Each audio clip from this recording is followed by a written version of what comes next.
Welcome back to another episode of Racetruck Diaries. I'm Brian Blakemore, and we are in Tequachi Motorsports. Here's the truck. Let me give you a little rundown on what we've been getting done and what's left to do. So, it looks like a wreck in here right now, but we are actually making pretty good progress. We have driver's seat mounts done, and we are almost done with the passenger seat mounts, that was a big task because these trucks obviously don't come with passenger seats. These plates still need to be welded in. I messed up and drilled one of these holes 90 degrees out. So I had it like this instead of like this, and I needed some more spacing to get it in the right spot. I was able to get the seat in here with it the other way, but it wasn't sitting exactly right, and I couldn't figure out what happened until I kept looking at it and realized that I had made this mistake. So the seat right now is at the upholstery shop, the passenger seat, because it had been unskinned and it wasn't done well, and when they put it back together, it was messed up. So dropped it off at the upholstery shop so that they could take care of that. Let's see, what else? We added this. This here is a solid state battery cutoff. Instead of having a big mechanical switch or whatever, it uses this. And power will run to that, and then it's got a negative emergency button. There'll be buttons on each side of the truck and then one on the interior with stickers next to them showing that that's for the electrical cutoff. So I'm waiting on the buttons to come in, and then I can get that finished. I've got a bunch of wiring under here to clean up. I'm not going to do much more organizing and rearranging of that before this race. I'm just going to re-lume it and get it tucked up out of the way and be done with it. I may redo these fuel pump wires because I don't like all this at all, and I'm probably going to have extra length, and this is like 3 or 4 wires spiced together, and I don't want that. I want solid all the way back to the fuel pump. So I still have to do that. Fire suppression, I got to add that back in, or not back in. I have to add that to the truck. And then let me show you something cool. So I replaced the radio antenna, and we are running this cool trick setup from Rugged Radios. Of course, we're going to have their Race Series intercom, 6100R intercom. That way we can plug in headsets while we're driving on the street, so we can talk to each other and hear things and not go deaf. So that'll be good. Should be able to plug in my phone to the aux port there. And then I may need to also get an adapter so that I can get in-car audio as well. But we should be able to do that. That's the same intercom setup as what's in the 8 truck, and probably what we will put in the trophy truck as well when we get that thing built. So cool, that'll work. And then we have this push button, push to talk button on the steering wheel, with this cool mount that mounts directly behind the 6 bolts on the steering wheel. That came from Rugged as well, and that will actually plug into a port on the dash so that you can just take the whole thing with you when you go. And then here's the radio. So this is a business band. This is a business band radio, and it runs off a cigarette plug, so it's got constant power, and it's wired into the antenna on the roof, and then it plugs into the intercom just like a box radio. But that's what we will be using. And then I got a dual band VHF UHF, because this will run on the 400 range frequencies instead of the 150 range frequencies that the off-road stuff runs on, because a lot of tracks use those frequencies as well in order to communicate with drivers on track and pits and all that kind of stuff. That's what happens in road racing. So that's why we're going with this setup. And we don't need 20 to plus mile distance range like we do in the desert. So this will work just fine for that. And I will have the box radio in the chase truck, which is dual band, so I can use it for the desert stuff also. I'll carry 2 radios in the chase truck. We'll get that put in soon as well. That's just a cheap Amazon unit. I think it cost 120 bucks or something like that. We'll see how it does. If it doesn't work, it doesn't work. If it works, great. Yeah, that's Trick setup from Rugged. I'm super stoked to be running more products from these guys. They're really nice, and I really like working with them. I'm excited to get all this stuff put in. Then, of course, I'll have my helmet on, and there's a push-to-talk on the other side as well for when I run a navigator in the car. They can radio out if need be. Next, we have this Trick billet mount here that goes to my lights, my horn, my blinkers, and all that. This is connected to a pre-wired relay box. This has all the wiring necessary to wire in my headlights, blinkers, brake lights, tail lights, running lights, horn, all of those things. That's exactly the same setup that I run on the 8 truck to make it street legal. So we will be running that on this truck as well. We're going to take these headlights off, these 2 glass headlights, 7-inch rounds. We're going to take them off. I got some LED inserts that have a blinker in them, and we're going to build some tabs off the front of the truck here and here. Pop those on here. Boom, street legal race truck. Let's do it. I also got some of these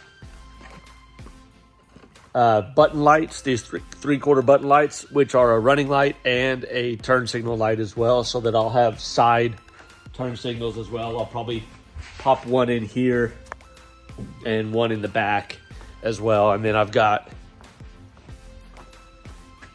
these 3 lights down here. I'll blinker, third will be a brake light, and then the 2 on the sides will be running. And then I've got some red of those button lights as well that I'll pop into the corners down here, so that it's got so that we've got lights on all 4 corners. Then I got to add a horn and do that. Fire suppression, I still got to pop that in the truck. Let's see what else. Oh, I've got a list. Let's look at the list. All right, so we've got, starting at the bottom, window nets. I don't think I have to do anything extra with window nets for this particular event, but I might in the future. So that will save me a lot of time and energy at the moment. Radio and intercom, we talked about that. Light, switch, horn, blinkers, we talked about that. Battery cutoff, just waiting on the push buttons, we talked about that. Clean up some of the old cage. I did a little bit of that. There's still some more to do, but for this event, for now, it'll be fine the way that it is.